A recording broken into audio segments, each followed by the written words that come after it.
Okay, what's up everybody and welcome to my TNA Impact Wrestling review. A lot of big things tonight, I must say, on this show. Kurt Angle kicking off the show, went against Wes Briscoe and Garrett Bischoff. It was pretty much a beatdown by Angle throughout the whole thing, pretty much showing off the history and what happened on last week's Impact and everything. The match was going until Aces and Eights tried to come out and attack, and Anderson hit him with the brass knucks, I believe.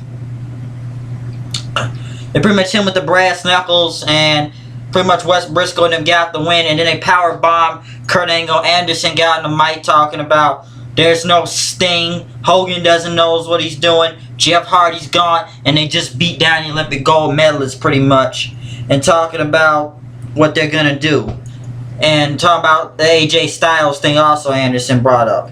Zema Ion went against Petey Williams versus Kenny King for the X Division title.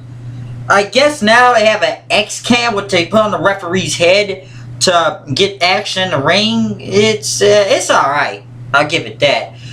Overall, really good triple threat match. Pretty enjoyed it. And the X Division matches are getting better. Especially, I gotta say, that Canadian Destroyer by Petey Williams. It's fucking awesome, man. I gotta say, that's crazy, but it's awesome. Brooke Hogan was talking about Chris Hemme about the new Knockout website. She brought Tessmacher and Mickie James in, talking about the match tonight for the #1 contender spot since Velvet Sky is injured. I don't know if she's out indefinitely or until she comes back to get a title shot against the person that wins the match tonight. Magnus was going to cut a promo. He cut a promo on Devon saying he's taking that title.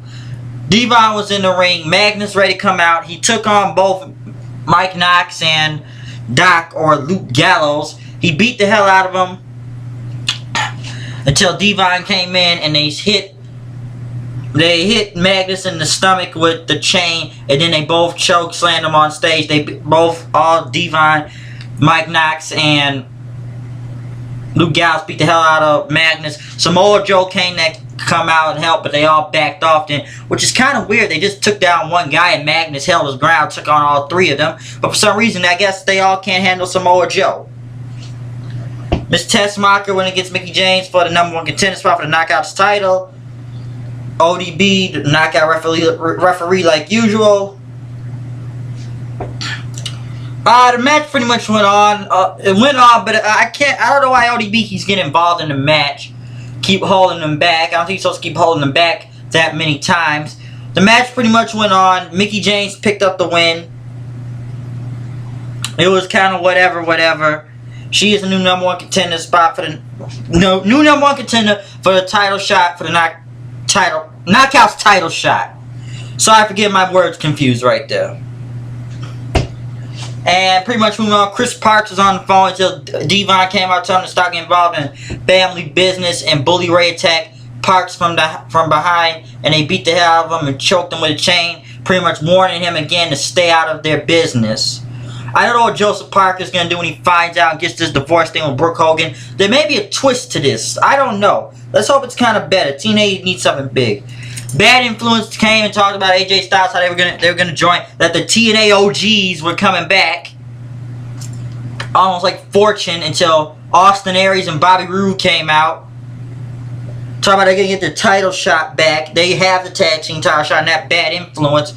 Pretty much then they started arguing with each other, and I guess talking about the title shot, talking about you're an asshole, sunglasses, dirty big kid. It was a weird kind of conflict until. I remember Daniel saying something funny, that only Canadians have 1.2% quarters of what they talk about in America, what Canada is.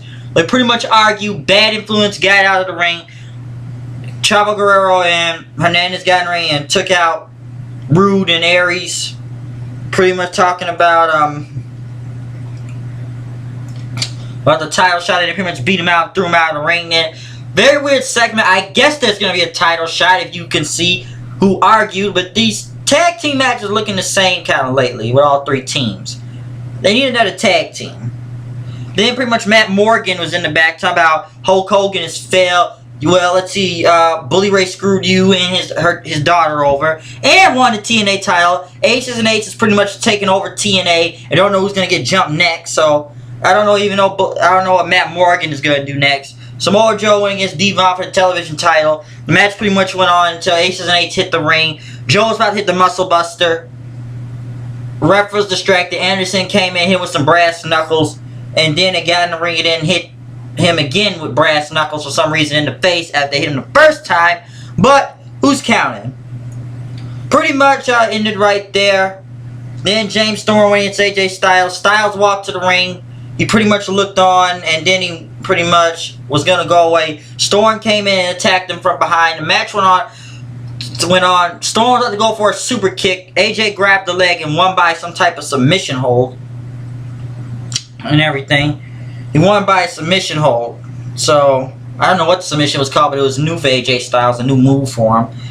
Pretty much, Bad Influence got in the ring, and they were gonna celebrate with Styles, and pretty much AJ Styles hit Daniels and Kazarian, and then Storm was trying to wonder why he helped them until AJ got out of the ring, and then all of Aces and Eights got in the ring and jumped Bad Influence and Storm and talking about, and then Bully Ray got on the mic, pretty much like, your heroes are down. Your heroes have been defeated. What does TNA have left?